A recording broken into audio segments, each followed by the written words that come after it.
जब steel tell Scorpions ने घोड़ों के पैरों के चारों ओर झुंड बना लिया, तो भय की चीखें गूंज उठीं।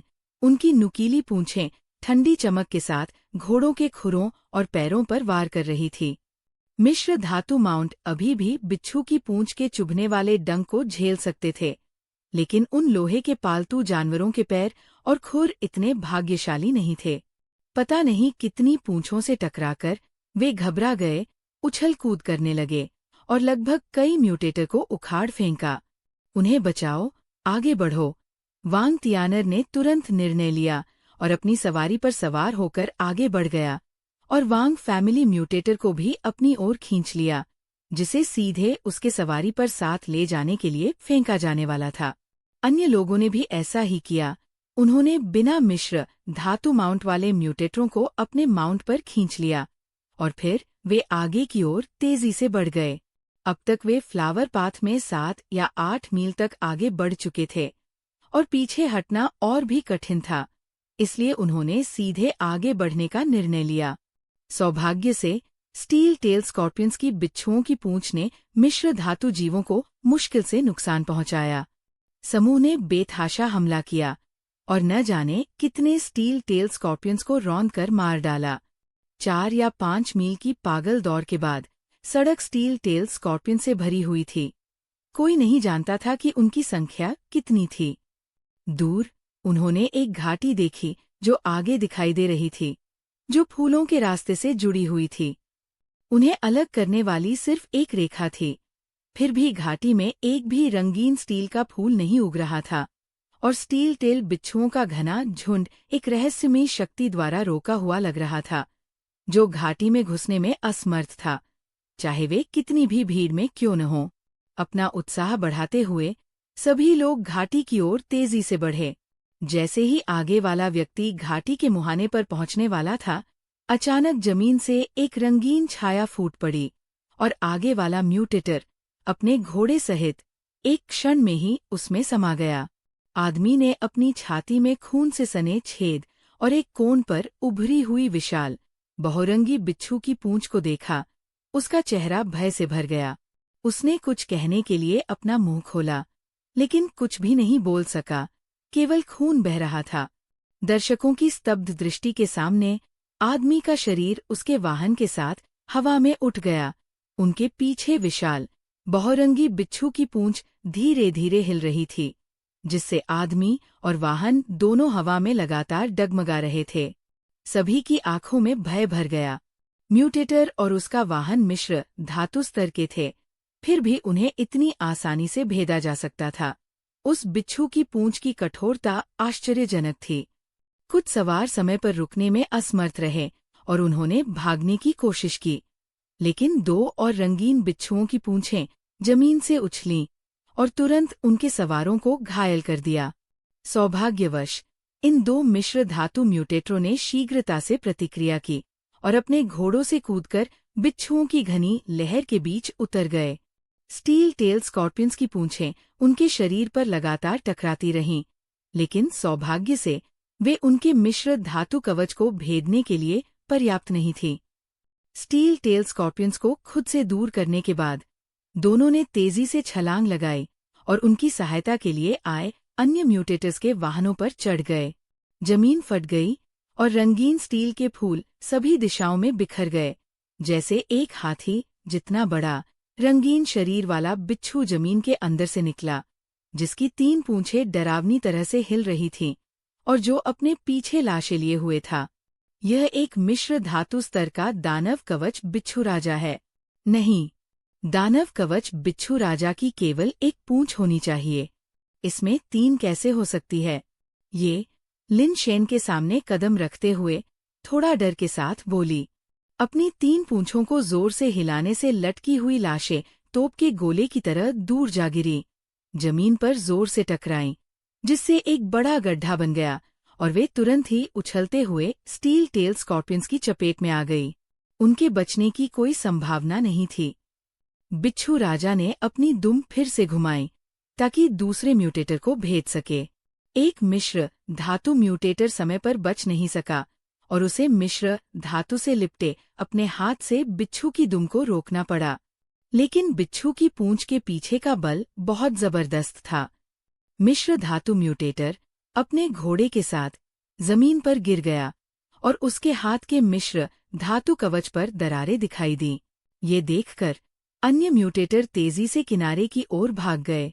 3 भयानक पूंछों वाले दानव कवच बिच्छू राजा ने घाटी का रास्ता रोक रखा था, इसलिए किसी ने भी एक पल के लिए आगे बढ़ने की हिम्मत नहीं की। लानत है, मौत को दावत दे रहा हूँ। अपने 2 मिश्र धातु म्यूटेटरों को मरते देख वांग तियानर ने गुस्से में एक काले क्रिस्टल जैसा दिखने वाला एक पालतू कैप्सूल बाहर फेंक दिया। पालतू कैप्सूल हवा में एक काले काले क्रिस्टल ग्रेट बर्ड में बदल गया, जिसके पंख 4 या 5 मीटर तक फैले थे, और ये 3 पूंछ वाले दानव कवच बिच्छू राजा पर काली बिजली की तरह टूट पड़ा। 3 पूंछ वाले राक्षस कवच बिच्छू राजा ने अपनी डरावनी पूंछों को आते हुए काले क्रिस्टल महान पक्षी की ओर घुमाया और देखा कि पक्षी अपने पंजे फैला रहा है और प्रत्येक पूंछ को पकड़ रहा है। तीसरी पूंछ ने पक्षी की छाती पर निशाना साधा, लेकिन अपने सिर के एक झटके से पक्षी ने वास्तव में उस कठोर बहुरंगी मिश्र धातु से बनी बिच्छू की पूंछ को 2 टुकड़ों में तोड़ दिया। पक्षी के भयंकर हुक जैसे पंजे जोर से फट गए और अन्य 2 पूंछें तुरंत टूटकर अलग हो गई। पक्षी ने एक अजीब चीख निकाली, कटी हुई पूंछ को उछाला, जिससे बिच्छू राजा का विशाल शरीर हवा में उछल गया। विशाल पक्षी ने अपने पंखों को जोर से फड़फड़ाया, आकाश को चीरती हुई अर्धचंद्राकार ब्लेड की तरह ऊपर की ओर बढ़ा और एक पल में उसने बिच्छू राजा के असाधारण रूप से कठोर शरीर को 2 हिस्सों में विभाजित कर दिया, जो जमीन पर जोर से गिरे, जिससे सतह पर 2 बड़े गड्ढे हो गए। फिर बड़े पक्षी ने एक और लंबी चीख मारी और वापस वांग तियानर के सिर के ऊपर चक्कर लगाने लगा। क्या वो डार्क बर्ड है? लिन शेन ने ब्लैक क्रिस्टल ग्रेट बर्ड की जांच की, जो बिना पंखों वाले फीनिक्स और कुवे जैसा दिखता था, फिर भी उसकी चीख फीनिक्स की तरह लगती थी। डार्क बर्ड बेस को ये नाम इसलिए मिला क्योंकि मूल रूप से क्रिस्टल बेस स्तर के डार्क बर्ड के अंडों का एक घोंसला पास में ही खोजा गया था, और लिन, क्यूई और वांग परिवार सभी डार्क बर्ड के कारण ही शक्तिशाली बने थे। ऐसा कहा जाता है कि लिन, क्यूई और वांग परिवारों के पूर्वजों ने मिलकर डार्क बर्ड का घोंसला ढूंढा था और प्रत्येक ने एक डार्क बर्ड अंडा प्राप्त किया था, जिसके बल पर उन्होंने डार्क बर्ड बेस की स्थापना की थी। बाद में लिन परिवार ने अपना डार्क बर्ड खो दिया और 3 परिवारों के गठबंधन से निष्कासित होने के कगार पर पहुंच गया। सौभाग्य से श्री लिन इन स्थिति को स्थिर करने के लिए लिन परिवार से उभरे। आज तक डार्क बर्ड अभी भी डार्क बर्ड बेस का सबसे शक्तिशाली पालतू जानवर बना हुआ है। भले ही बाद में तीनों परिवार अन्य तरीकों से क्रिस्टल बेस लेवल के पालतू जानवर हासिल करने में सक्षम थे, फिर भी उन्हें डार्क बर्ड के साथ तुलना करना मुश्किल लगा। ये अफवाह थी कि डार्क बर्ड सभी पहलुओं को शामिल करने वाले शीर्षस्तरीय क्रिस्टलाधारित प्राणियों में से एक हो सकता है। चूंकि लिन परिवार के पास अब डार्क बर्ड नहीं था, लिन शेन ने कभी उसे व्यक्तिगत रूप से नहीं देखा था। उसके बारे में उसे केवल वही जानकारी थी जो उसने अपने परिवार से सुनी थी। क्यूई और वांग परिवारों के डार्क बर्ड्स को पीढ़ी दर पीढ़ी आगे बढ़ाया गया था और वे शायद ही कभी खुद को दिखाते थे। अब क्यूई शुहेंग और वांग तियानर अपने परिवारों के चेहरों का प्रतिनिधित्व करते थे, इसलिए यह कोई आश्चर्य की बात नहीं थी कि डार्क बर्ड्स उनके साथ थे। कोई नहीं जानता था कि ये डार्क बर्ड की भयावह शक्ति थी या बिच्छू राजा की मृत्यु थी, जिसके कारण स्टील टेल बिच्छुओं की लहरों ने सभी पर हमला करना बंद कर दिया। वे जमीन में धंसने लगे और कुछ ही क्षणों में पूरी तरह से पीछे हट गए। क्या आप ये सुझाव दे रहे हैं कि डार्क बर्ड उस गॉड माउंटेन से जुड़ा हुआ है जिसकी ओर हम जा रहे हैं? लिन शेन समझ गया कि ये का क्या मतलब था। इसके बारे में सोचो। हालांकि बाई शेनफेई सी कॉन बेस से आती है, उसने वहां केवल अध्ययन और प्रशिक्षण लिया है। उसकी पारिवारिक पृष्ठभूमि वास्तव में क्या है, यह हम भी नहीं जानते। क्यूई और वांग परिवारों की तो बात ही छोड़िए, तो वे बाई शेनफेई पर इतना भरोसा क्यों करते हैं और यहाँ आने के लिए इतना बड़ा जोखिम क्यों उठाते हैं? हमारी पूरी यात्रा के दौरान वे बाई शेनफेई द्वारा कही गई हर बात का लगभग पालन करते रहे हैं, अपने मिश्र धातु म्यूटेटर के खोने के बारे में एक भी शिकायत किए बिना, सिर्फ इसलिए क्योंकि बाई शेनफेई ने दावा किया था कि वह जानती थी कि लॉकी पर्वत कहाँ है। हम ये भी सवाल कर रहे हैं कि क्यूई और वांग परिवार उस पर इतना भरोसा क्यों करते हैं। ये बहुत ही असामान्य है, ये ने कहा। आप क्या सोचते हैं? लिन शेन ने अनुमान लगाने का कोई इरादा नहीं दिखाया और ये को जारी रखने का संकेत दिया। मैं सोच रहा था, और एक संभावना ये भी हो सकती है कि बाई शेनफेई को वास्तव में पता हो कि लॉकी पर्वत कहाँ है, लेकिन वह अकेले उसमें प्रवेश नहीं कर सकती। उसे अंदर जाने के लिए कुछ विशेष वस्तुओं या ताकत की आवश्यकता होगी। ये ने इतनी धीमी आवाज में कहा कि लिन शेन, जो पास में ही था, मुश्किल से उसे सुन पाया। Dark bird? लिन शेन को एहसास हुआ कि ये किस बारे में बात कर रहा था। सही है, डार्क बर्ड। अगर उसने सच बताया कि हमारे चौथे चाचा ने उसे आपको गॉड माउंटेन में ले जाने का आदेश दिया था, तो उसे केवल आपको ले जाने की जरूरत थी। अगर उसे मदद की जरूरत होती, तो वो हमारे लिन परिवार के सदस्यों को ला सकती थी।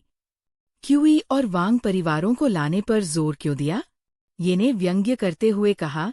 पहले मैं इसे समझ नहीं पाया था, लेकिन आज जब मैंने वांग तियानर को डार्क बर्ड का इस्तेमाल करते देखा, तो मुझे अचानक कुछ समझ में आ गया। हमारे तीनों परिवारों में एकमात्र समानता ये है कि हम सभी के पास डार्क बर्ड थे, जो इस खड्ड के पास से प्राप्त हुए थे। शायद लॉकी पर्वत में प्रवेश करने की कुंजी डार्क बर्ड के पास है, इसलिए उसने तीनों परिवारों को यहाँ लाने का इरादा किया। क्यूई और वांग परिवारों का विश्वास जीतने के लिए उसने शायद उन्हें बताया कि लॉकी पर्वत में प्रवेश करने की कुंजी डार्क बर्ड है। इसलिए क्यूई शुहेंग और वांग तियानर उसके इतने आज्ञाकारी हैं लॉकी पर्वत को खोजने के लिए। एक बार जब वे लॉकी पर्वत पा लेते हैं, तो वे हमें पूरी तरह से पीछे छोड़ सकते हैं और अंदर की हर चीज का आनंद ले सकते हैं, क्योंकि उन सभी के पास एक डार्क बर्ड है। वे बस अपने अपने हिसाब से एक दूसरे का इस्तेमाल कर रहे हैं। चूंकि बाई शेनफेई को लॉकी पर्वत का स्थान पता है और क्यूई और वांग परिवारों के पास डार्क बर्ड है, तो वे हमें क्यों साथ लाना चाहेंगे? हम न तो लॉकी पर्वत जानते हैं और न ही हमारे पास डार्क बर्ड है, लिन शेन ने सोचा। शायद वे डरते हैं कि तीसरे और चौथे बुजुर्ग गॉड माउंटेन के अंदर नहीं मरे और कुछ गलत हो सकता है, इसलिए वे आपको बंधक के रूप में इस्तेमाल कर सकते हैं। ये ने लिन शेन की आंखों में एक जटिल अभिव्यक्ति के साथ देखते हुए कहा, और फिर कहा, और एक और संभावना हो सकती है। क्या संभावना है? लिन शेन को लगा कि चूंकि ये उसे उस तरह से देख रहा था, इसलिए वह जो कहने वाला था वह उससे संबंधित होना चाहिए। उन्हें संदेह हो सकता है कि आपके पास एक डार्क बर्ड है, ये ने कहा। उसकी नज़र लिन शेन पर टिकी हुई थी। वो धीरे धीरे और जानबूझकर बोल रहा था। लिन शेन चौंक गया। मेरे पास डार्क बर्ड कैसे हो सकता है? ये तो बताने की जरूरत नहीं है कि लिन परिवार का डार्क बर्ड पालतू जानवर बहुत समय पहले खो गया था। अगर ऐसा नहीं भी था, तो भी इसे मेरे दूसरे भाई को दे दिया जाना चाहिए था। अगर वो अयोग्य था, तो ये मेरे तीसरे या चौथे भाई को मिलना चाहिए था, मुझे नहीं। ये सच है कि लिन परिवार का डार्क बर्ड खो गया था, लेकिन इसका मतलब ये नहीं है कि लिन परिवार के पास डार्क बर्ड नहीं है, ये ने धीमी आवाज में कहा। तुम्हारे शब्द बहुत अजीब है। अगर ये पहले ही खो चुका है, तो ये निश्चित रूप से चला गया है। लिन शेन ने अपनी नजर ये पर टिका दी। ये समझ नहीं पाया कि वो क्या कहना चाह रहा था। मिस्टर लिन शेन, शायद आपको इस बात की जानकारी न हो, लेकिन उस समय पाए गए डार्क बर्ड के अंडे 3 नहीं बल्कि 4 थे। क्यूई और वांग परिवार के पूर्वजों को एक एक डार्क बर्ड का अंडा मिला था, जबकि लिन परिवार के पूर्वजों को 2 डार्क बर्ड के अंडे मिले थे, ये ने कहा। क्या? लिन शेन को इस पर विश्वास नहीं हुआ और उसकी आंखें आश्चर्य से चौड़ी हो गई। उसकी आवाज अनायास ही एक पायदान ऊपर उठ गई। ये ने जल्दी से लिन शेन के मुंह पर अपना हाथ रख दिया। अपनी आवाज कम रखो, दीवारों के भी कान होते हैं। ऐसा कैसे हुआ कि मैंने कभी हमारे लिन परिवार को 2 डार्क बर्ड अंडे मिलने के बारे में नहीं सुना? ये के हाथ छोड़ने के बाद लिन शेन ने फिर से अपनी आवाज कम कर दी। मैंने इसके बारे में पहले भी पुराने मास्टर से सुना था। एक बार पुराने मास्टर ने कैंग यून और मुझे अपने साथ पीने के लिए कहा। उत्साह के एक पल में उन्होंने किसी तरह डार्क बर्ड्स का विषय उठाया, ये ने याद दिलाया। पुराने मास्टर ने कहा कि पूर्वज लिन ने डार्क बर्ड के घोंसले की खोज की थी और डार्क बर्ड्स को प्राप्त करने में सबसे अधिक प्रयास किया था। इसलिए जब ये पाया गया कि घोंसले में कुल 4 डार्क बर्ड अंडे थे, तो क्यूई और वांग परिवारों ने प्रत्येक ने एक ले लिया और लिन पूर्वज ने अपने लिए 2 ले लिए। तो फिर मैंने कभी क्यों नहीं सुना कि हमारे परिवार में 2 डार्क बर्ड्स हैं? मुझे मत बताना कि दोनों डार्क बर्ड्स एक साथ गायब हो गए? लिन शेन ने संदेह से पूछा। नहीं, केवल एक डार्क बर्ड गायब हो गया।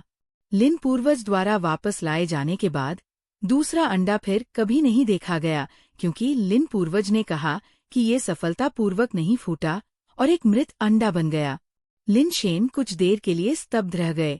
तो हमारे लिन पूर्वज की किस्मत वाकई खराब थी।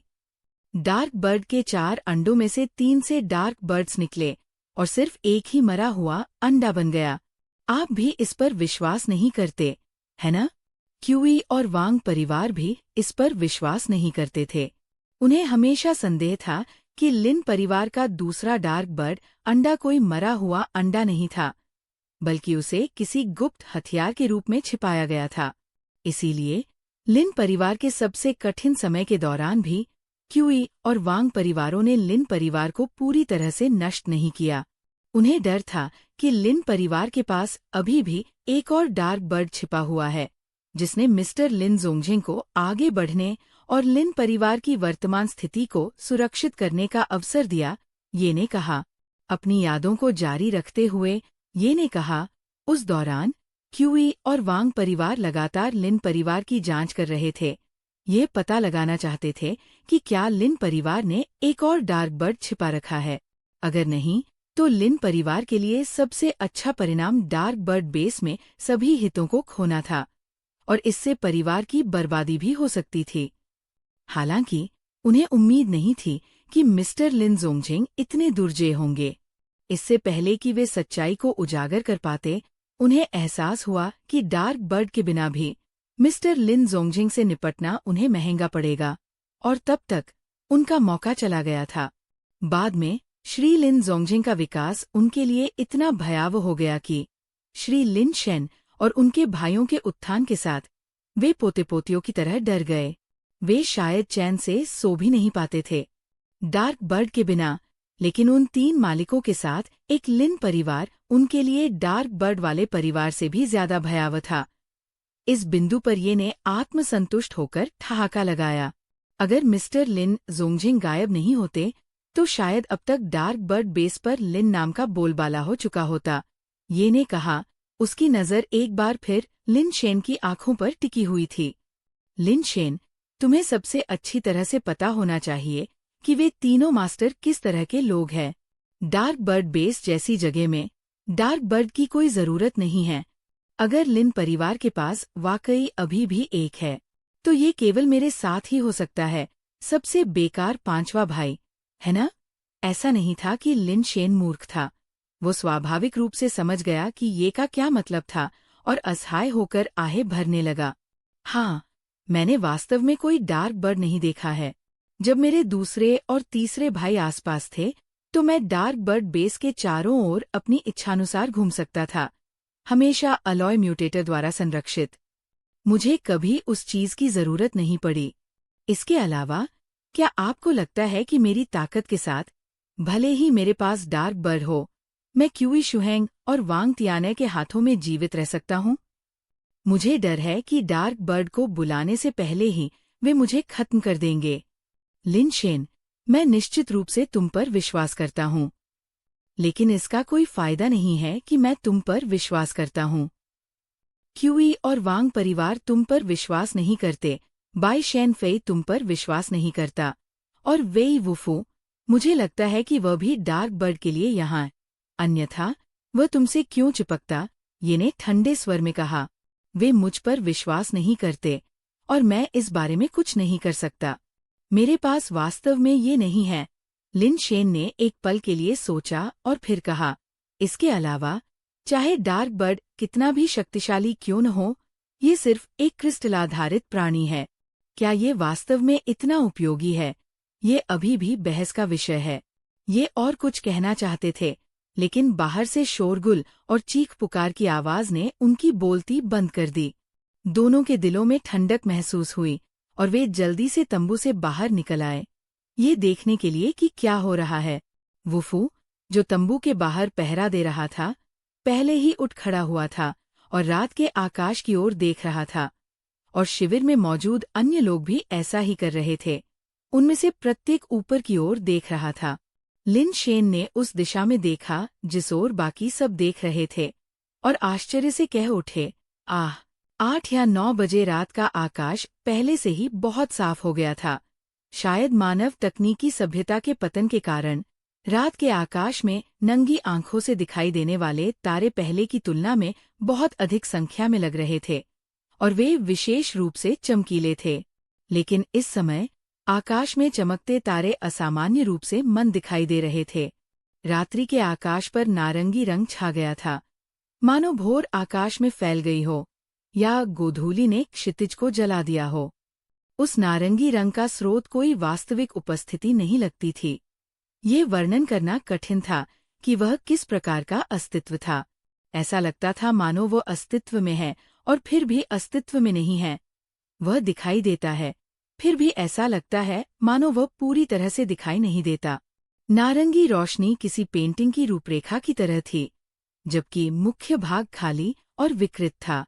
ये कहना कि वहाँ कुछ भी नहीं था असत्य लगता था, क्योंकि शून्य के माध्यम से देखा जाने वाला तारों वाला आकाश विकृत था। यह कहना कि वहाँ कुछ था, फिर भी कुछ भी दिखाई नहीं दे रहा था। केवल नारंगी रूपरेखा की भयानक रोशनी ने तारों वाले आकाश को पुनः रंगीन कर दिया था, और बचा हुआ शून्य एक विकृत पक्षी जैसा लग रहा था, जो आकाश को ढक रहा था तथा उड़ते हुए अपने पंख फड़फड़ा रहा था। खोखला विरूपन धीरे धीरे लिन शेन और उसके साथियों के सिर के ऊपर से उड़ गया। चाहे जानबूझकर या अनजाने में, ये सीधे घाटी के दूसरे छोर पर चला गया। नारंगी रोशनी दूर तक लंबी अंधेरी खाई को रोशन करती हुई चली गई। उज्ज्वल प्रकाश का लाभ उठाते हुए समूह ने घाटी के दूर छोर पर बादलों के बीच एक अजीब पर्वत शिखर देखा, हालांकि उन्हें पता नहीं था कि वह कितनी दूरी पर था। पर्वत शिखर पहाड़ियों के बीच गर्व से खड़ा था, जिससे आसपास की छोटी चोटियां मात्र टीलों जैसी लग रही थीं, तथा उनकी राजसी आभा फीकी पड़ गई थी। इससे भी अधिक अजीब बात थी पहाड़ का आकार। ये काफी विचित्र था। लिन शेन ने दुनिया को ज्यादा नहीं देखा था। आज उसने जो पहाड़ देखे थे, वे पिछले 20 वर्षों में देखे गए कुल पहाड़ों से भी अधिक थे। लेकिन अन्य लोगों में वे लोग भी थे जिन्होंने व्यापक यात्राएं की थीं और जिनके पास व्यापक ज्ञान था। फिर भी उनमें से किसी ने भी ऐसा पहाड़ कभी नहीं देखा था। इसका आकार पहाड़ों के बीच झुका हुआ एक विशाल लौकी जैसा था। लौकी के आकार का पहाड़, ऐसी चीज की कल्पना करना मुश्किल था। किस तरह के भूगर्भीय परिवर्तन और प्राकृतिक क्षरण ने इसे अपने वर्तमान स्वरूप में ढाला होगा?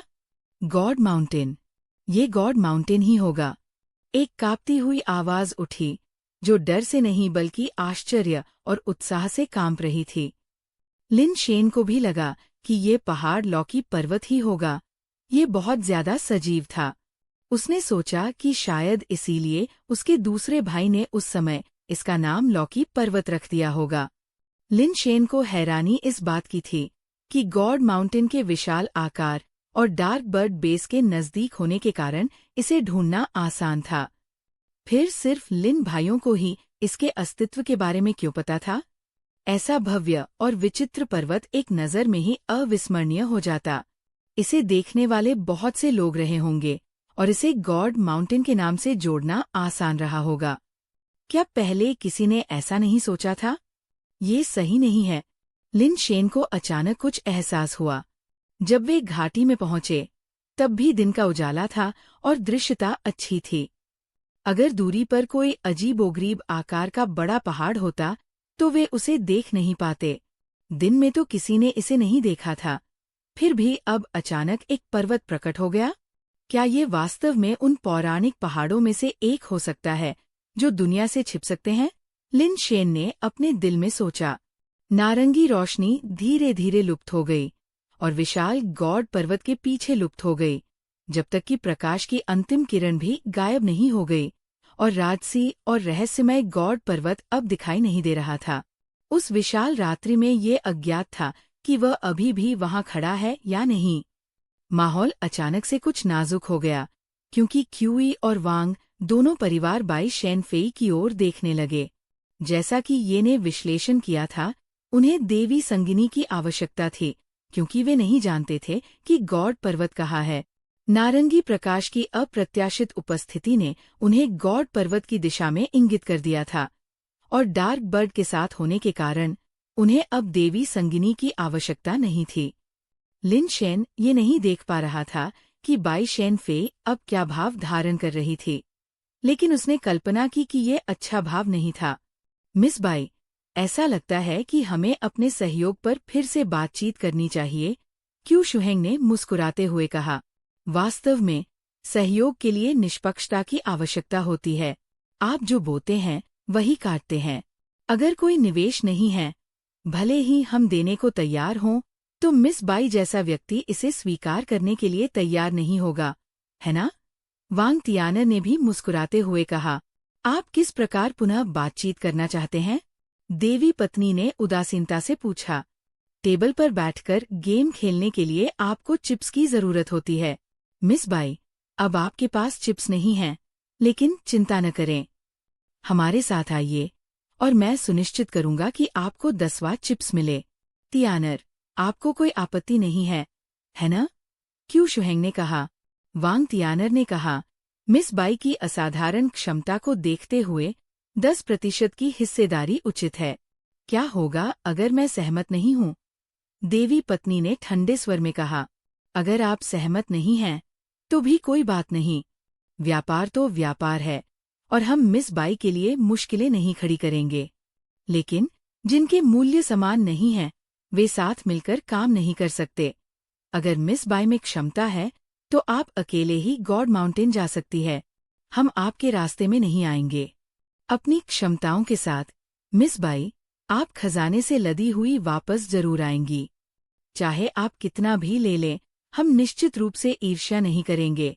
वांग तियानर ने निश्चितता के साथ कहा।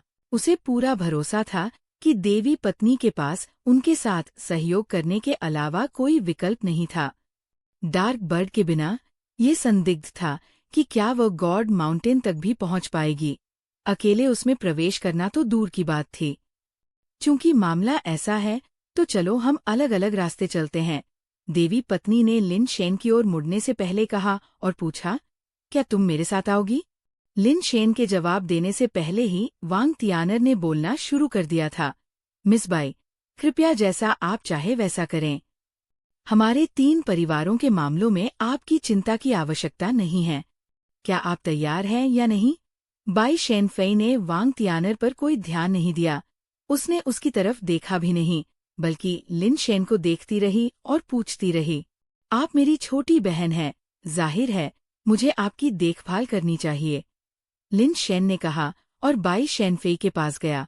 लिन शेन ने स्पष्ट रूप से सोचा था कि भले ही बाई शेनफेई के आने के पीछे कुछ और भी उद्देश्य हों, लेकिन उसकी अपनी जरूरतें क्यूई और वांग परिवारों की जरूरतों से कहीं अधिक थी। बेशक, लिन शेन सबसे ज्यादा ये देखना चाहता था कि बाई शेनफेई पहले क्यूई और वांग परिवारों के साथ बातचीत करे, क्योंकि यह उसके लिए सबसे फायदेमंद स्थिति होगी। तुम एक बाहरी व्यक्ति के साथ जा रही हो। क्या लिन परिवार हमारे 3 परिवारों के बीच पिछले सौहार्द को नजरअंदाज करने के लिए तैयार है? क्यू शुहेंग ने ठंडे चेहरे और उदासीन लहजे में कहा। क्यूई और वांग परिवारों के लोग पहले से ही लिन शेन और बाई शेनफेई के बीच में खड़े थे। वे बाई शेनफेई को लिन शेन को अपने साथ ले जाने की अनुमति नहीं दे सकते थे। अगर लिन परिवार के पास एक और डार्क बर्ड होता, तो ये परेशानी का सबब बन जाता। वांग तियानर, तुम्हें इस बारे में सोचना चाहिए। अगर मेरी छोटी बहन और मैं मिलकर काम करें, तो क्या तुम्हें सच में लगता है कि तुम्हारे पास कोई मौका है? लिन शेन ने बिना किसी परेशानी के कहा।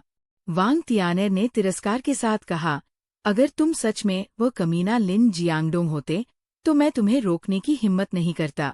दुर्भाग्य से तुम लिन परिवार से केवल लिन शेन हो, जो केवल खाना, पीना और मौज-मस्ती करना जानता है।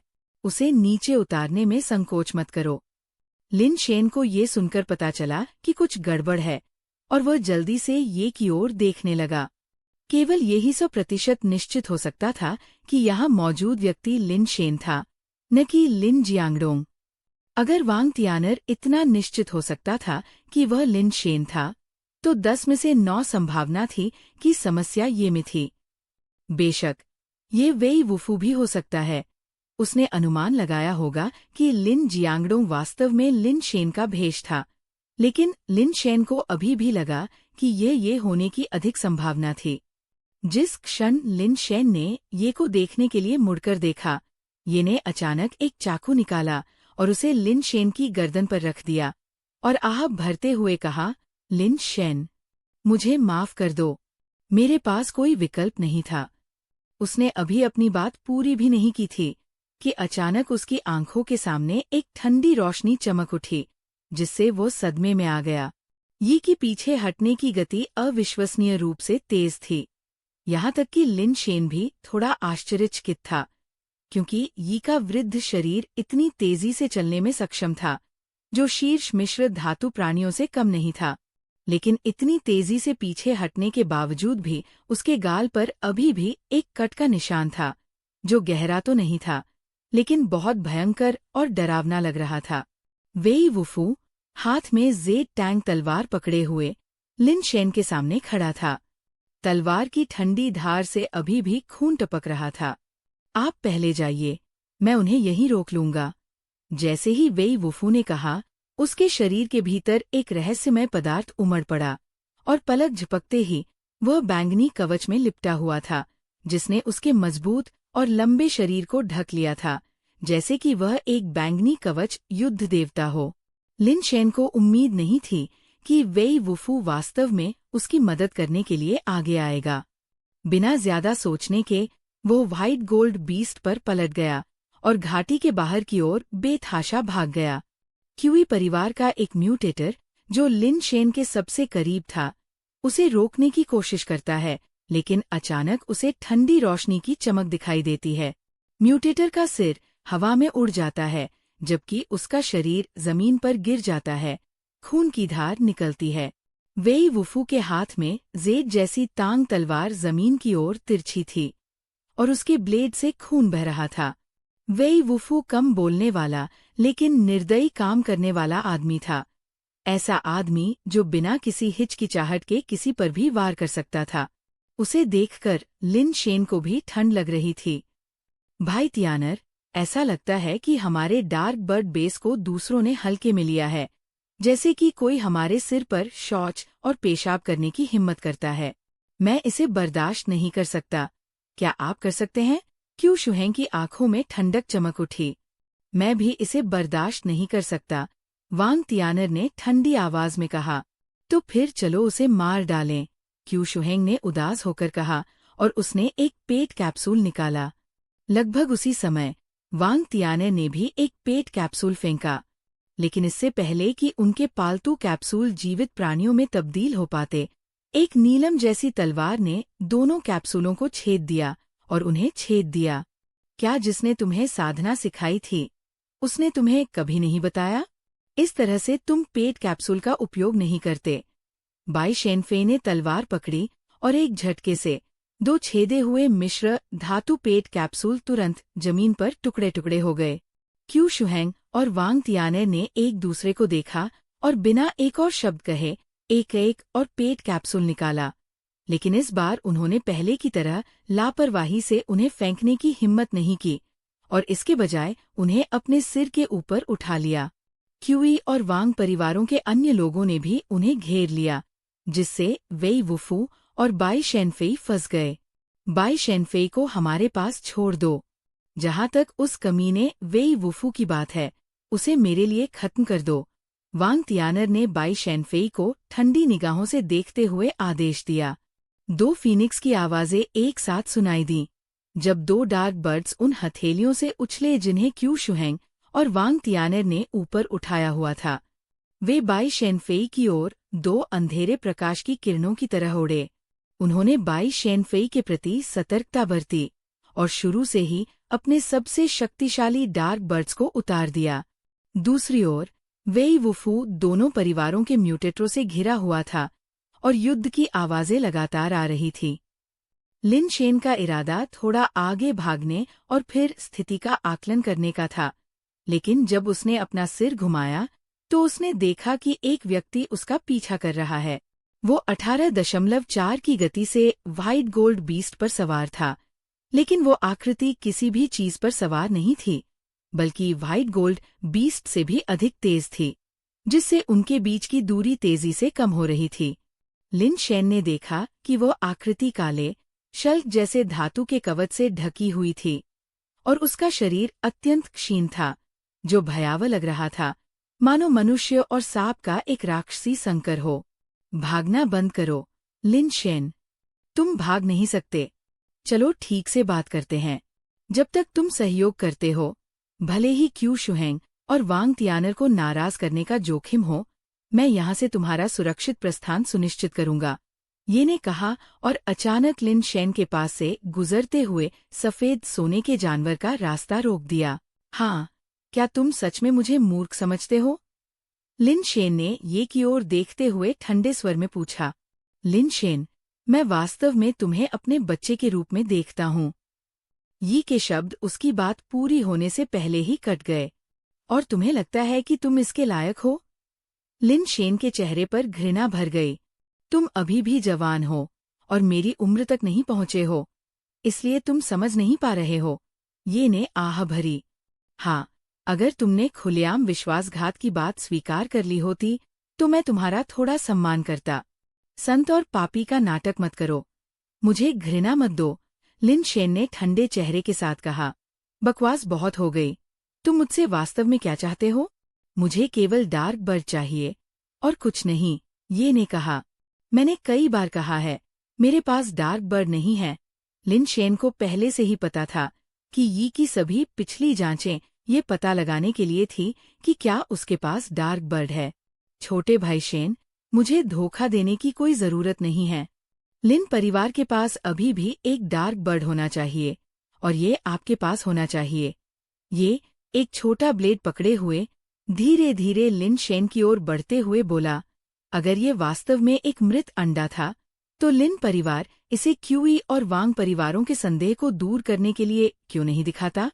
बस मृत अंडे को प्रदर्शित करना ही काफी था, लेकिन लिन परिवार ने ऐसा करने के बारे में कभी नहीं सोचा, जीवन और मृत्यु के महत्वपूर्ण क्षणों में भी नहीं।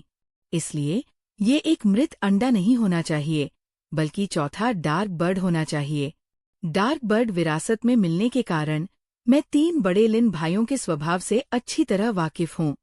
अगर कोई डार्क बर्ड होता तो वे निश्चित रूप से आपको दे देते। आप हमेशा इतने आश्वस्त रहे हैं क्योंकि आपके पास डार्क बर्ड आपका तुरुप का पत्ता है ना? तो तुम यही सोच रहे थे? लिन शेन को एहसास हुआ कि ये क्यों इतना आश्वस्त था कि उसके पास डार्क बर्ड है। ये पता चला कि लिन शेन के आत्मविश्वास ने यी को गलत धारणा दी थी, लेकिन लिन शेन का आत्मविश्वास डार्क बर्ड से नहीं आया था। यह अग्नि बीज और मृत्यु पाउडर से आया था, जो उसे संयोग से मिला था। छोटे भाई शेन, तुमने कभी कठिनाई का अनुभव नहीं किया है और जीवन के दुखों को नहीं समझते हो। कुछ चीजें उतनी सरल नहीं होती जितनी तुम सोचते हो, और मैं उतना सरल नहीं हूँ जितना तुम सोचते हो। डार्क बर्ड शक्तिशाली है, लेकिन ये इस बात पर निर्भर करता है कि इसे कौन पकड़ता है। क्या तुम मानते हो कि अगर तुम्हारे पास डार्क बर्ड होता और अगर वो वास्तव में मुझसे लड़ने के लिए आता तो तुम्हें हमला करने का मौका भी नहीं मिलता? यी का लहजा ईमानदार था। तुम एक ऐसे व्यक्ति हो जिसे मैंने बड़ा होते देखा है। डार्क बर्ड को छोड़ दो और मैं वादा करता हूँ कि मैं तुम्हारे सिर के एक बाल को भी नुकसान नहीं पहुंचाऊंगा। अगर मैं लौकी पर्वत में कुछ लाभ प्राप्त कर सकता हूँ तो मैं भविष्य में तुम्हारे साथ कुछ साझा करूंगा। मुझे कार्रवाई करने के लिए मजबूर मत करो। मैं ऐसा नहीं करना चाहता। हाँ, चलो बकवास छोड़ो। इससे मुझे केवल बीमार महसूस होता है। मेरे पास डार्क बर्ड नहीं है। अगर तुम्हें मुझ पर विश्वास नहीं है तो मुझे मार दो और मेरे शरीर की तलाशी लो, लिन शेन ने ठंडे स्वर में कहा, व्हाइट गोल्ड बीस्ट की पीठ पर बैठे हुए। छोटे भाई शेन, क्या तुम सच में मुझे इस हद तक धकेल रहे हो? अगर मैं कार्रवाई करता हूँ तो मैं तुम्हारी जान नहीं छोड़ सकता। श्री लिन जोंगजिंग और चौथे लिन भाई दोनों का गुस्सा हम दोनों को ही पता है। अगर मैं तुम पर वार करता हूँ तो पीछे मुड़ने का कोई रास्ता नहीं है, इसलिए मुझे तुम्हें चुप कराना होगा। यी की आवाज भी ठंडी हो गई क्योंकि उसने अपने हाथ में छोटे ब्लेड को कसकर पकड़ लिया। यह मिश्र धातु से बना हथियार था, जिसे खंजर नहीं बल्कि छोटी तलवार की तरह बनाया गया था। तलवार का शरीर पीतल जैसा था, लेकिन इसकी धार बर्फीले सफेद रंग की थी। तुम मेरे तीसरे और चौथे भाइयों से क्यों डरते हो? लिन शेन ने अचानक पूछा। ये थोड़ा हैरान था। उसे उम्मीद नहीं थी कि लिन शेन अचानक ऐसा सवाल पूछेगा। कुछ देर सोचने के बाद उसने जवाब दिया, क्योंकि मिस्टर लिन जोंगजिंग और चौथा लिन भाई दोनों बहुत ताकतवर हैं। इस हद तक ताकतवर कि जिसने भी उनकी ताकत देखी है वह डर महसूस किए बिना नहीं रह सकता। मैं इसे कैसे कहूँ? मजबूत, बिल्कुल सटीक नहीं है, जबकि उनके पास पूरी तरह से जबरदस्त ताकत नहीं है। अगर उसी स्तर का कोई या उससे भी ऊपर का कोई उनसे मौत तक लड़े तो मेरा मानना है कि वे ही बचेंगे। अगर दूसरा भाई अभी भी यहाँ होता तो वो और भी ज्यादा खतरनाक होता। लिन परिवार वास्तव में ऐसे बच्चों के लिए भाग्यशाली है। अगर कोई बच जाता है तो लिन परिवार निश्चित रूप से भविष्य में एक बड़ी ताकत बन जाएगा। हाँ, क्या तुम भूल गए कि मैं भी लिन हूँ? मैं भी उनका भाई हूँ, लिन शेन ने शांति से कहा। ये हंसे। वास्तव में आप भी लिन हैं। मेरा मानना है कि आप भविष्य में मिस्टर लिन जोंगजिंग और चौथे भाई की तरह ही दुर्जय हो सकते हैं, लेकिन आप अभी वहाँ नहीं हैं। यदि आप अभी अलॉय लेवल म्यूटेटर होते तो मैं आपका विरोध करने की हिम्मत नहीं करता, लेकिन ये अफसोस की बात है कि आपने बेस म्यूटेशन पूरा नहीं किया है, और डार्क बर्ड के साथ भी इसका कोई फायदा नहीं है। मैं आपको डार्क बर्ड के मुझे छूने से पहले ही मार सकता हूँ। आपके पास कोई मौका नहीं होगा। आपको मारने के लिए बेस म्यूटेशन की आवश्यकता नहीं है, लिन शेन ने उदासीनता से कहा। यी की आंखें बर्फीली हो गई जब उसने कहा, चूंकि मामला ऐसा है, इसलिए मैं तुम्हें डार्क बर्ड को बुलाने का मौका दूंगा। लिन शेन ने एक पेट कैप्सूल निकाला और उसे अपने बगल में तैनात एक सुपरसोनिक गनमैन में बदल दिया। ऐसा लगता है कि आप अभी भी उम्मीद पर कायम हैं। ये ने देखा कि लिन शेन ने डार्क बर्ड को नहीं बल्कि वांग तियानर से जीते सुपरसोनिक गनमैन को बुलाया था। उसने अपनी आंखें सिकोड़ते हुए कहा। लिन शेन ने उसकी बात पर कोई ध्यान नहीं दिया और सीधे सुपरसोनिक गनमैन को हमला करने का आदेश दिया। सुपरसोनिक गनमैन ने तुरंत अपनी बंदूक निकाली और यी पर ट्रिगर दबा दिया। बंदूक की नाल से चिंगारियां निकलीं और गोली इतनी तेज गति से निकली कि उसे नंगी आंखों से देखना मुश्किल था। क्लैंग! ये निश्चल खड़ा रहा। उसका छोटा ब्लेड चमक उठा और उसके चेहरे पर निशाना साधती गोली आश्चर्यजनक रूप से 2 भागों में विभाजित हो गई। ये के शरीर के दोनों ओर से सनसनाती हुई जमीन पर गिर गई। ये हाथ में छोटा ब्लेड लिए भावशून्यतापूर्वक लिन शेन की ओर चला। Clang, clang, clang. Supersonic gunman लगातार गोलियां चलाता रहा, लेकिन वह यी की बढ़त को बिल्कुल भी नहीं रोक सका। उस पर निशाना साधी गई सभी गोलियां उसके छोटे ब्लेड से विक्षेपित हो गईं। लिन शेन ने थोड़ा भौहें सिकोड़ी। उसे याद आया कि ये इतना ताकतवर नहीं था। सुपरसोनिक गनमैन की गति मिश्र धातु प्राणियों में सबसे ऊपर थी, फिर भी ये की गति उससे भी अधिक थी, और वह गोलियों को सटीकता से काट सकता था, जो कि ये की पहले दिखाई गई क्षमताओं के भीतर नहीं था। उनकी गति उस समय से कम नहीं थी जब लिन शेन ने सुपरसोनिक गनमैन पर इक्विपमेंट सीलिंग का इस्तेमाल किया था। अब डार्क बर्ड को बुलाना बेहतर है। ये तुम्हारा आखिरी मौका है। ये पहले ही व्हाइट गोल्ड बीस्ट के सामने पहुंच चुका था और अपनी तलवार को घुमाकर उसकी गर्दन पर गहरा घाव कर दिया।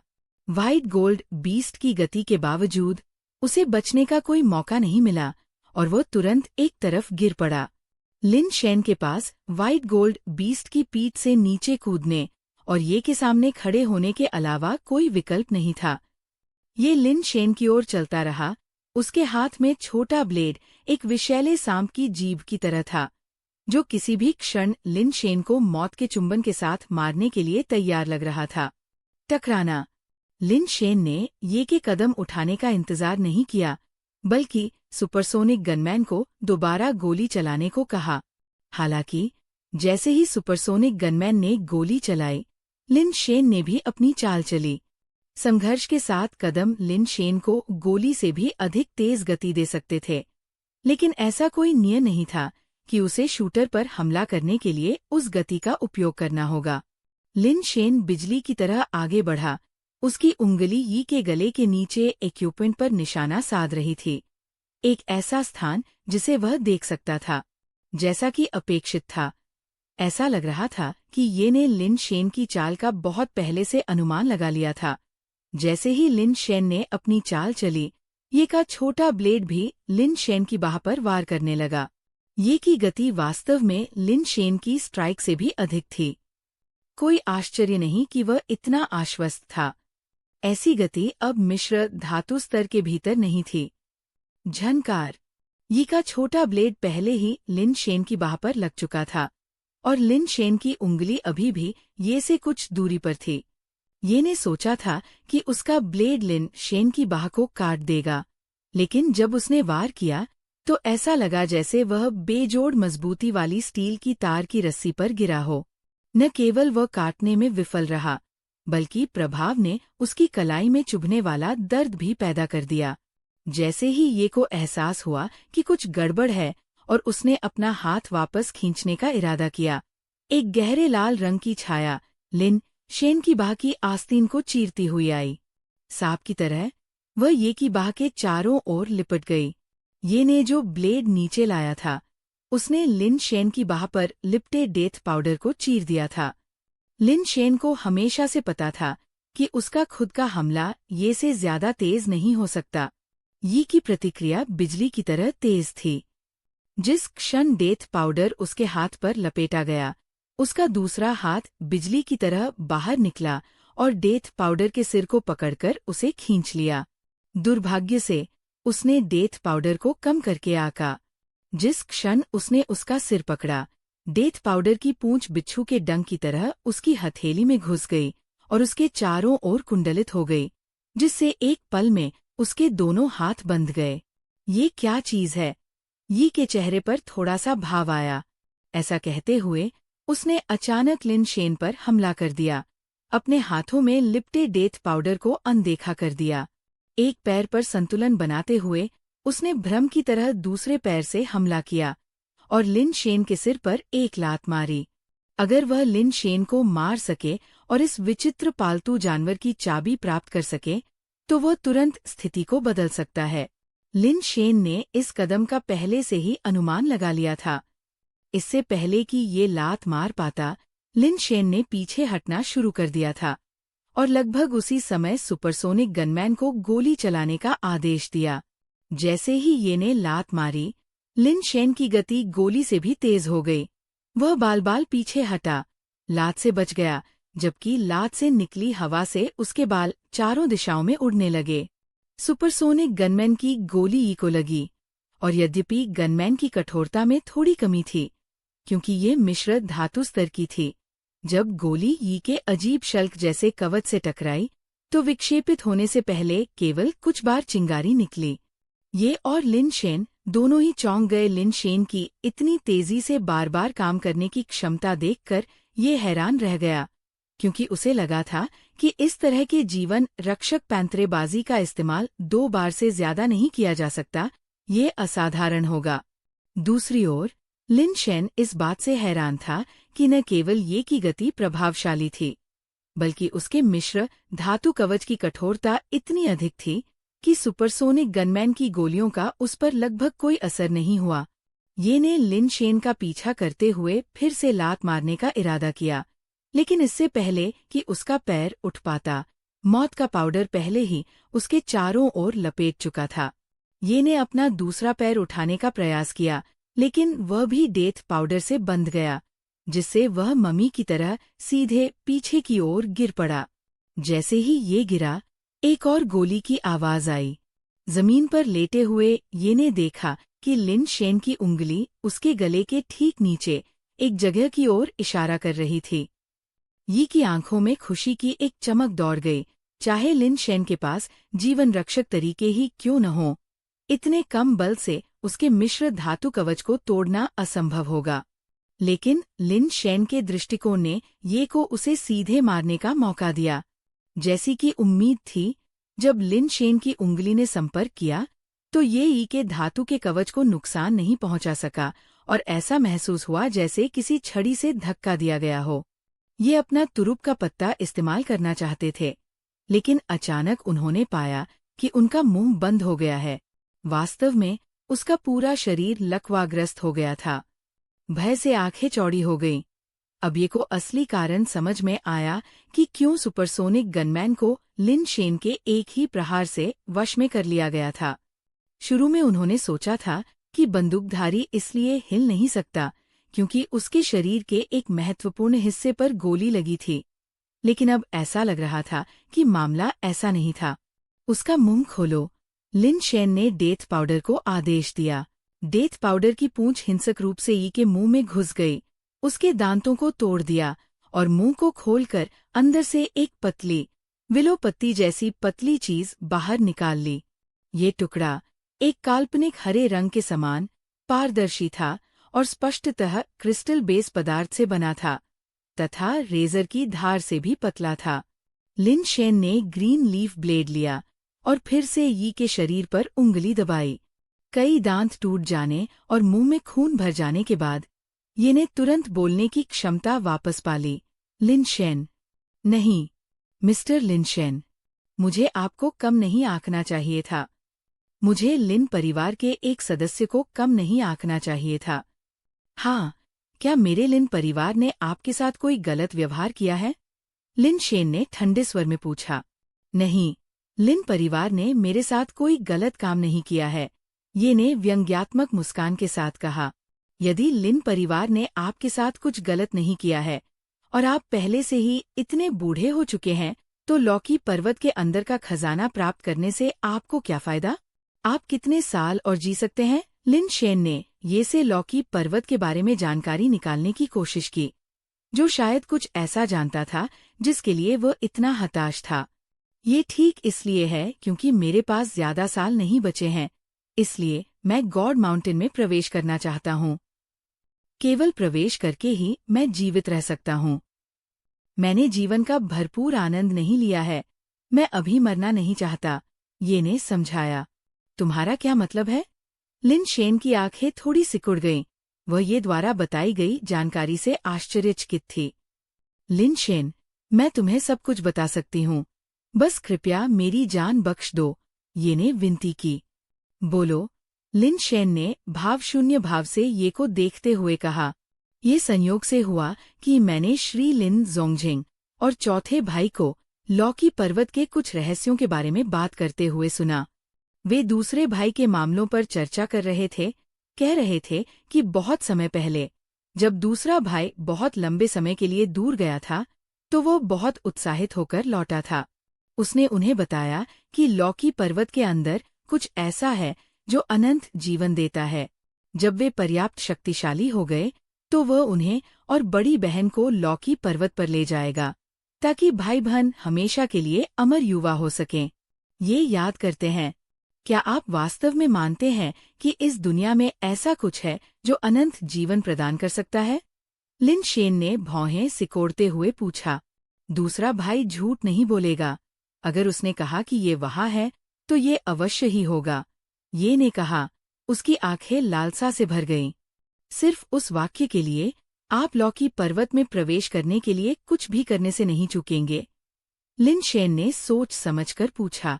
जितना बड़ा होता जाता है, उतना ही मौत का डर बढ़ता जाता है। मैं वास्तव में मरना नहीं चाहता। भविष्य में मैं पूरे दिल से आपकी सेवा करूंगा। और किसी अन्य विचार को मन में नहीं आने दूंगा। ये ने कहा, तुम्हारा कोई भविष्य नहीं है, लिन शेन ने तटस्थ भाव से कहा।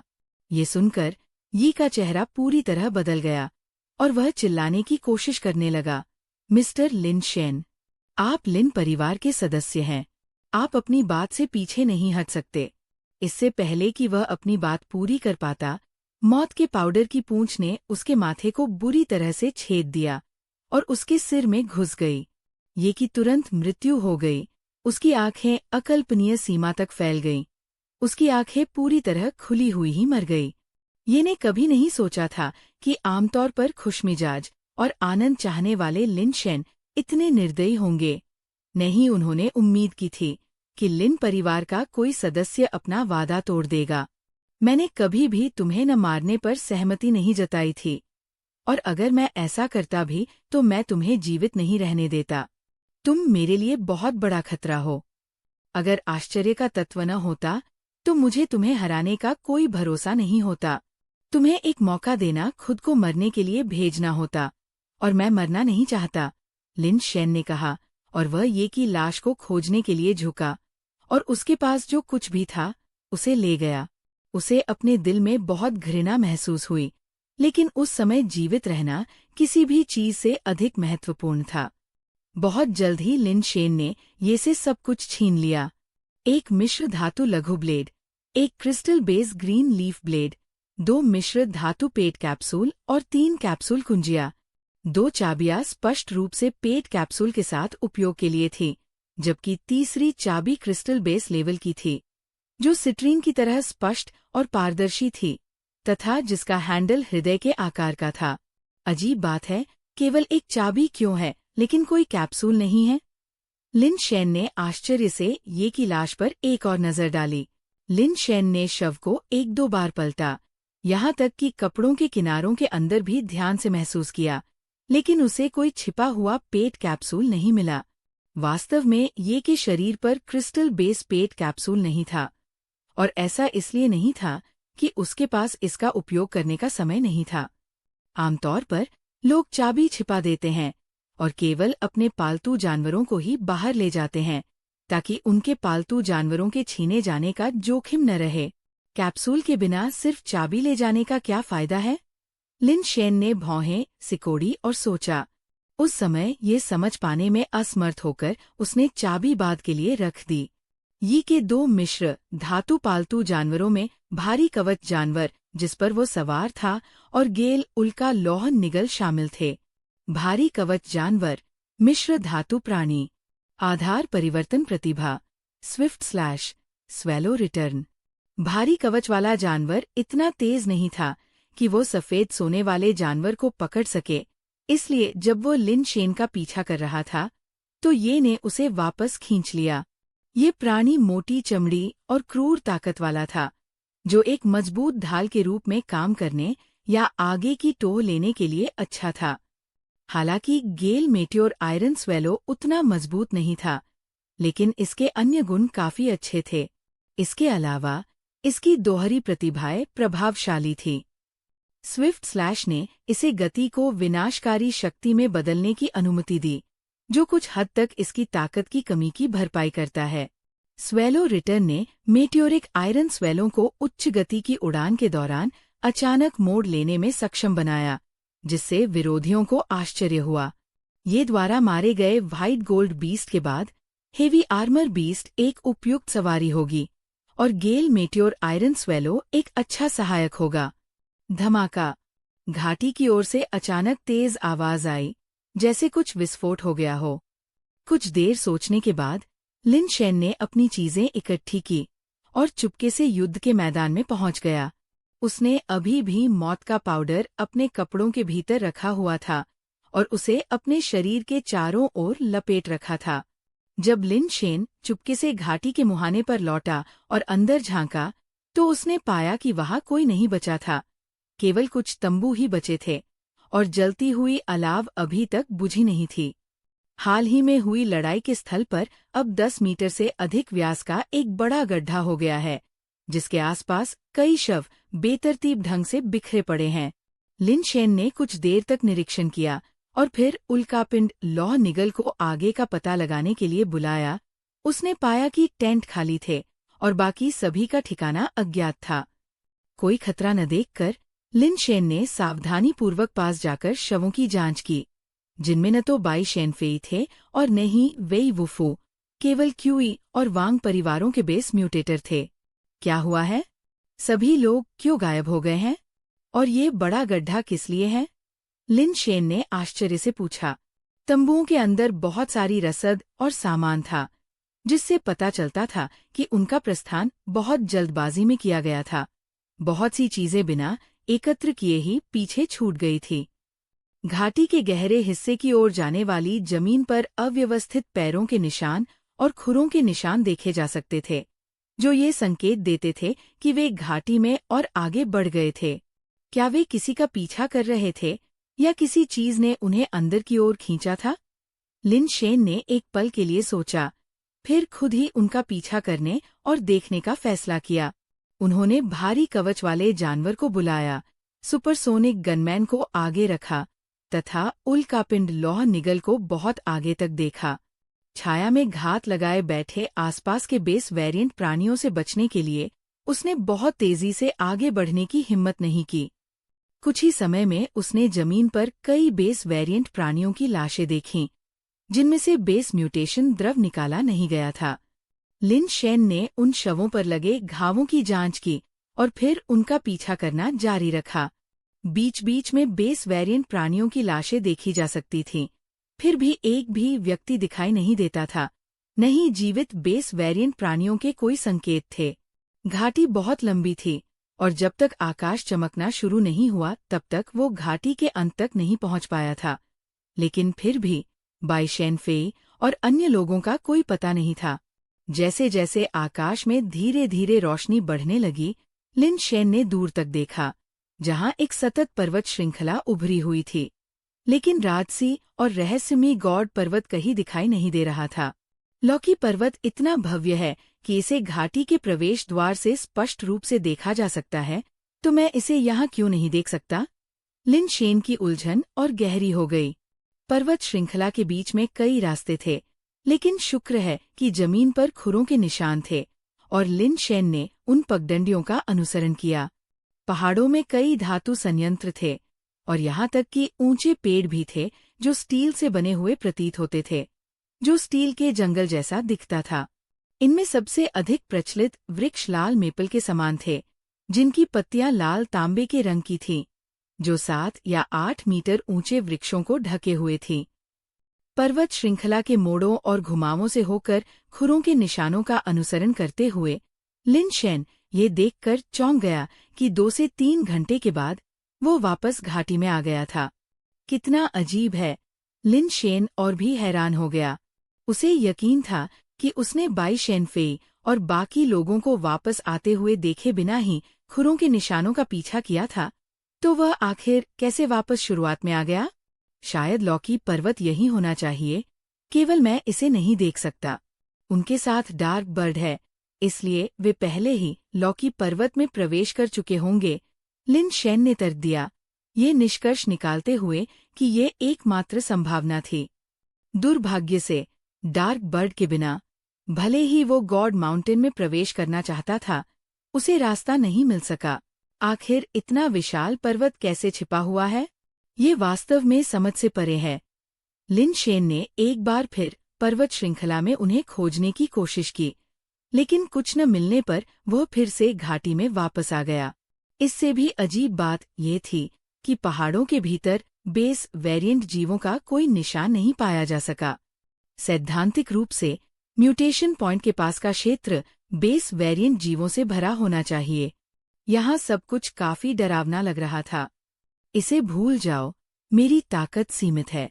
अगर मैं गॉड माउंटेन में प्रवेश भी कर गया तो मुझे डर है कि मैं ज्यादा मदद नहीं कर पाऊंगा, बल्कि अपने तीसरे और चौथे भाइयों के लिए बोझ बन जाऊंगा। लिन शेन ने कुछ सोचने के बाद वापस बेस की ओर जाने का फैसला किया। उसे अपना मूल उत्परिवर्तन यथाशीघ्र पूरा करना होगा, क्योंकि उसकी अपनी शक्ति बहुत कमजोर है। यहाँ तक कि शक्तिशाली पालतू जानवरों के साथ भी वो सुरक्षित नहीं रहेगा। जैसे ही लिन शेन वापस जाने की तैयारी कर रहा था, उसने अचानक एक आकृति को दूर पहाड़ी रास्ते पर लड़खड़ाते हुए वापस आते देखा। क्योंकि ये बहुत दूर था, लिन शेन केवल ये बता सकता था कि यह एक व्यक्ति था। वह स्पष्ट रूप से नहीं देख सकता था कि ये कौन था। एक विचार के साथ उसने अपना पालतू कैप्सूल लिया और जंगल में छिप गया। चुपचाप दूर से आकृति को देखता रहा। ऐसा लग रहा था जैसे वो व्यक्ति नशे में है। वो इधर-उधर लड़खड़ा रहा है और पहाड़ी रास्ते से नीचे उतरने में उसे काफी समय लग रहा है। लेकिन जैसे जैसे दूरी कम होती गई, लिन शेन को अंततः स्पष्ट रूप से पता चल गया कि वह कौन था और वह अचंभित रह गया। व्यक्ति के शरीर पर लगा धातु का कवच टूटे हुए कांच की तरह छोटी छोटी दरारों से ढका हुआ था। हर दरार से खून रिस रहा था। हर जगह खून ही खून था, जो एक भयावह दृश्य प्रस्तुत कर रहा था। वह अभी भी जीवित था। ये एक चमत्कार था। कोई आश्चर्य नहीं कि वह लड़खड़ाता हुआ और लड़खड़ाता हुआ चला गया। मुश्किल से चल पा रहा था। लिन शेन को हल्के से याद आया कि ये व्यक्ति क्यूई परिवार से था, एक मिश्र धातु बेस म्यूटेटर जो काफी कुशल था। क्यूई परिवार और डार्क बर्ड बेस दोनों के उल्लेखनीय व्यक्तियों में से एक था। उसका नाम क्यूई ग्वान लग रहा था, जो क्यूई परिवार का प्रत्यक्ष वंशज था। ये देखकर कि पहाड़ी रास्ते पर कोई भी उसके पीछे नहीं आ रहा है, लिन शेन जल्दी से जंगल से बाहर आया और तेजी से क्यूई ग्वान के पास पहुंचा। क्यू ग्वान, तुम्हें क्या हुआ? तुम्हारे साथ ये किसने किया? और बाकी लोग कहाँ हैं? लिन शेन ने दूर से चिल्लाकर कहा। जब क्यू ग्वान ने लिन शेन को देखा तो उसने भागने की कोशिश की, लेकिन लड़खड़ाकर जमीन पर गिर गया। उसने कई बार उठने की कोशिश की, लेकिन उठने में असफल रहा। बचाओ, मुझे बचाओ, मैं मरने वाला हूँ, मरने वाला हूँ। क्यूई ग्वान जमीन पर लेट गया, अपनी पूरी ताकत से लिन शेन की ओर अपना हाथ बढ़ा रहा था। उसकी आंखें जीवन की हताश लालसा से भरी हुई थीं। दुर्भाग्यवश वह अपनी बात पूरी भी नहीं कर पाया था कि वह चला गया। उसका चेहरा जमीन पर टिका हुआ था और उसका हाथ ढीला होकर नीचे गिर रहा था। वो स्थिर और मौन था। तुम्हारा क्या मतलब है, मरने वाला? Qu Guan, Qu Guan. Lin Shen ने कुछ बार पुकारा, लेकिन उसकी ओर से कोई प्रतिक्रिया नहीं आई। उन्होंने सुपरसोनिक गनमैन को शव को पलटने दिया।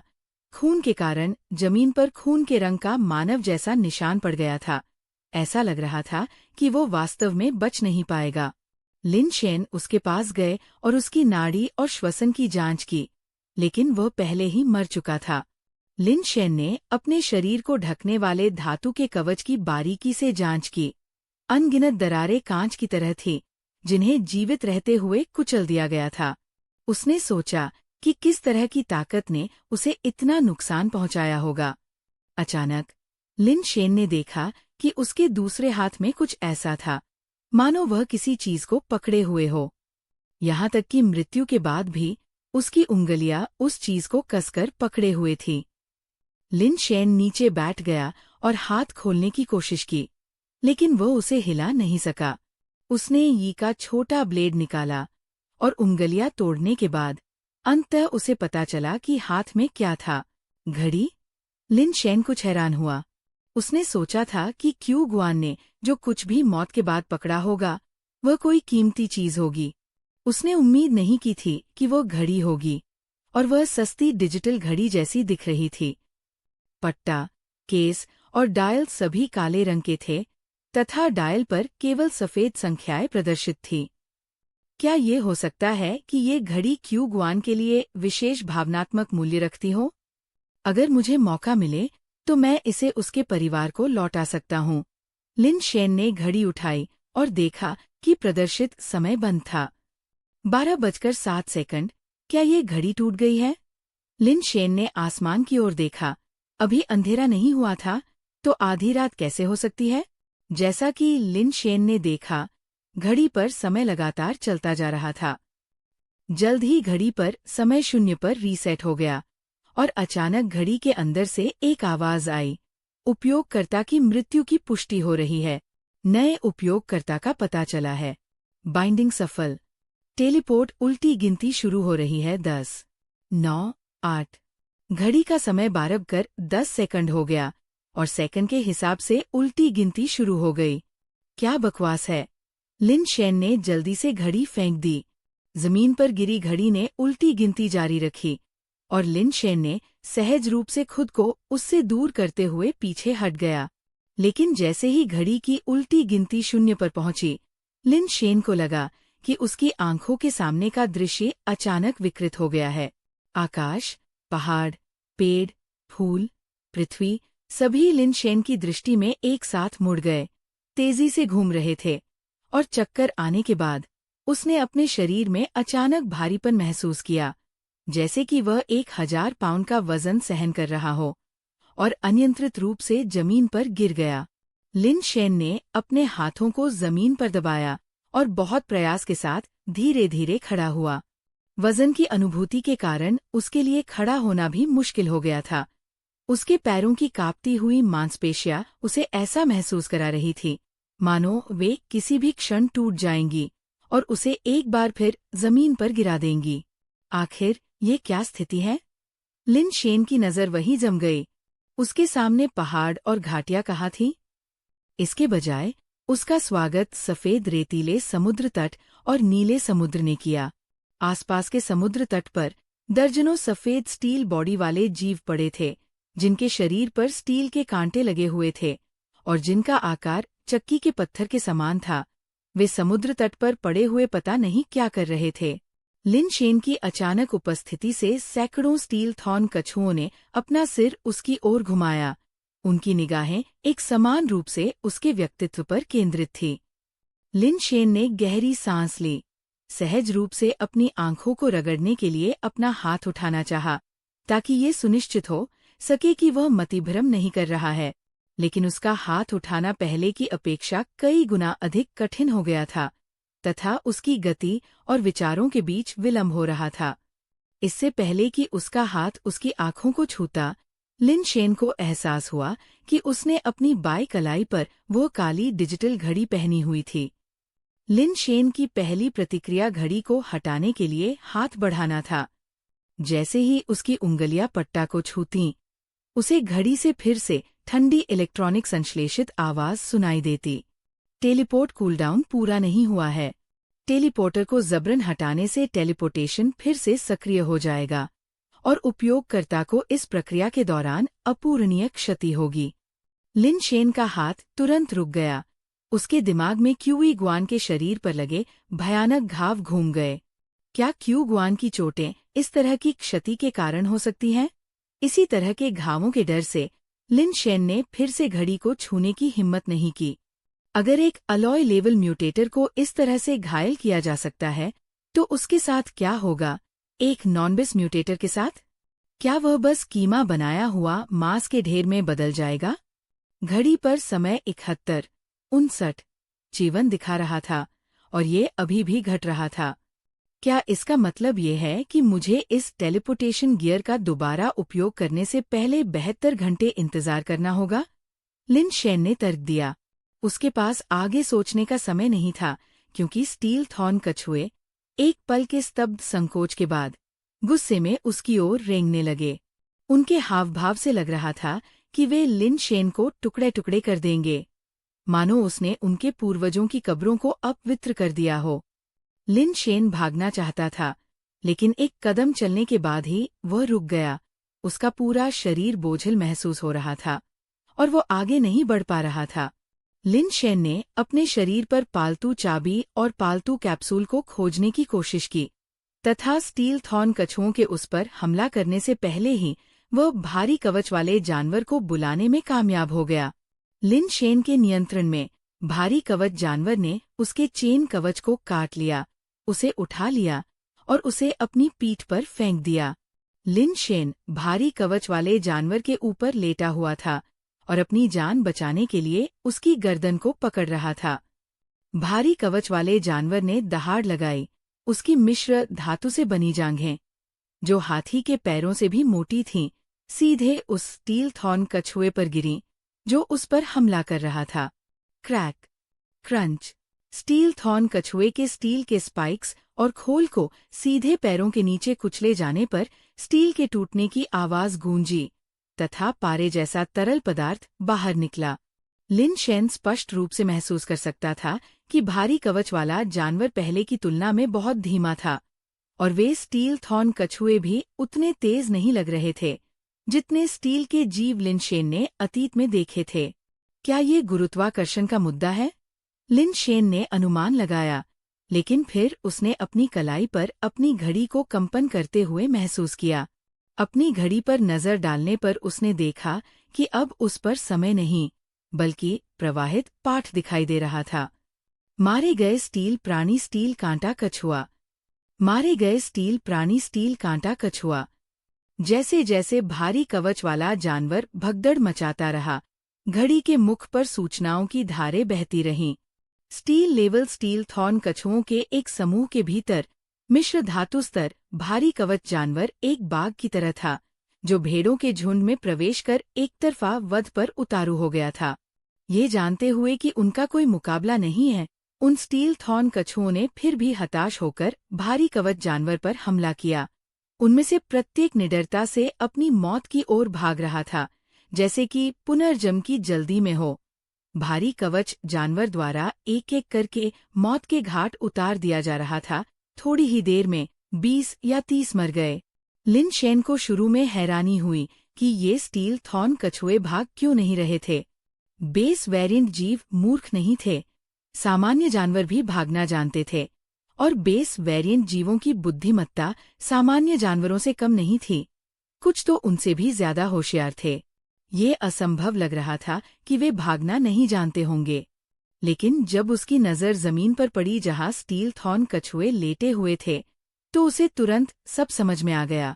रेत में गड्ढे थे और आंशिक रूप से उजागर गड्ढों में लिन शेन ने पिंग पोंग गेंद के आकार के अंडे देखे। तो ये स्टील थॉर्न कछुए अंडे दे रहे थे। मैं एक सामुदायिक घोंसले के मैदान में ठोकर खाई है, लिन शेन को एहसास हुआ। उन रेत के गड्ढों में बेस म्यूटेशन अंडों को देखते हुए लिन शेन ने अचानक सोचा कि अगर वह इन सभी अंडों को अपने साथ वापस ले जा सके तो ये काफी अच्छी आय होगी। स्टील थॉर्न कछुओं की अंडे देने की क्षमता बहुत मजबूत लग रही थी। एक नज़र में ही पता चल गया कि हर गड्ढे में कम से कम 7 या 8 बेस म्यूटेशन अंडे थे। इतने सारे गड्ढों के साथ 1000 से ज्यादा अंडे हो सकते हैं, है ना? ये अनिश्चित था कि क्या टेलीपोर्टर उन सभी को वापस ले जा सकता है, और इन स्टील थॉर्न कछुओं के शरीर से सामग्री भी थी। हालांकि वे बहुत मूल्यवान नहीं थे, लेकिन उनकी मात्रा का मतलब था कि वे अभी भी कुछ पैसे कमा सकते थे। जब लिन शेन ये सोच रहा था, उसने अचानक भारी कवच वाले जानवर को एक भयानक चीख निकालते सुना। नीचे देखते हुए लिन शेन को ये देखकर झटका लगा कि भारी कवच वाले जानवर के एक पैर में स्टील थॉर्न कछुए की पीठ पर लगी कील चुभ गई थी। दूसरों के विपरीत इस विशेष स्टील थॉर्न कछुए को बिल्कुल भी कुचला नहीं गया था।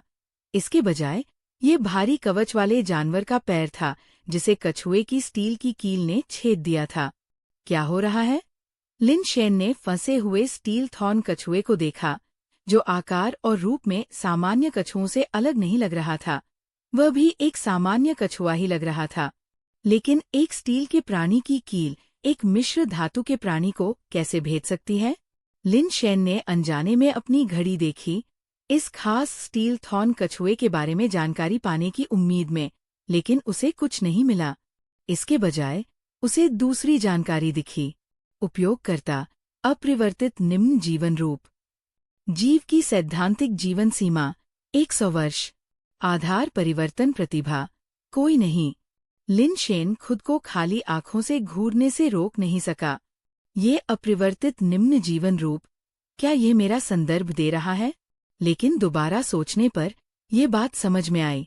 सभी 5 वास्तव में एक सर्वोत्कृष्ट कमजोर व्यक्ति, यहाँ तक कि इतनी कमजोर मानवीय क्षमता की सीमा पर पहले से ही थी, जो शारीरिक विशेषताओं को बढ़ाने के लिए कई वर्षों तक बड़ी मात्रा में बेस म्यूटेशन द्रव का सेवन करने के बाद प्राप्त हुई थी।